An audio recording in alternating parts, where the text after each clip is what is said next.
When I say the word dairy, the first thing you should think about is the delicious products such as cheese, ice cream, and milk.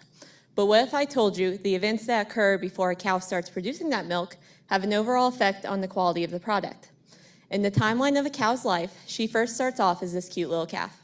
She then develops into a heifer, which is an animal that has yet to start producing milk, but is going through rapid growth.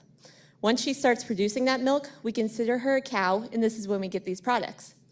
My research focuses on the heifer developmental stage, and more specifically, how certain feeding strategies during this time affect overall behaviors.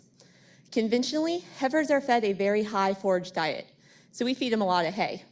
And while this produces a healthy heifer, it's not as efficient as recent strategies we've developed in the past few decades.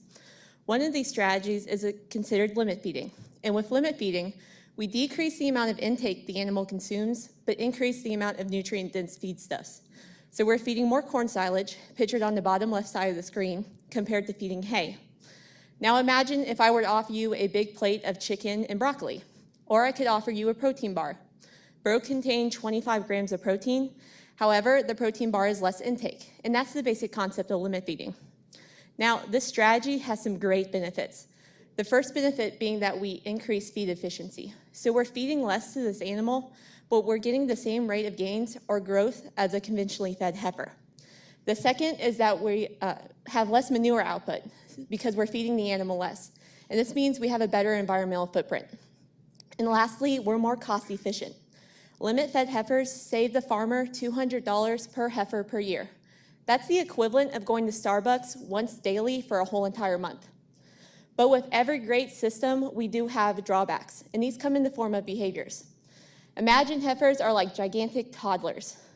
We just took out a proportion of their day that they used to spend eating, and now they have nothing to do but get into trouble. They start chewing on the barn, chewing on bars, and decrease their lying time.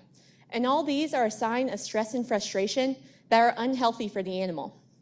Recent research has looked at environmental enrichment, such as providing a grooming brush, pictured on the left side, top side of the screen, or a tether ball for the animal to play with. And what this does, it reduces the stress and frustration of the animal while increasing play behavior. And play behavior is directly correlated to a healthier animal. My research looks at combining these two together in order to make sure that we can use the limit-fed system without the negative effects of behavior.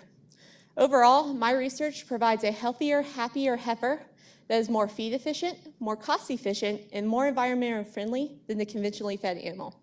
This leads to our higher quality product that we can use for the Howling Cow ice cream we can consume after the 3-minute thesis. Thank you.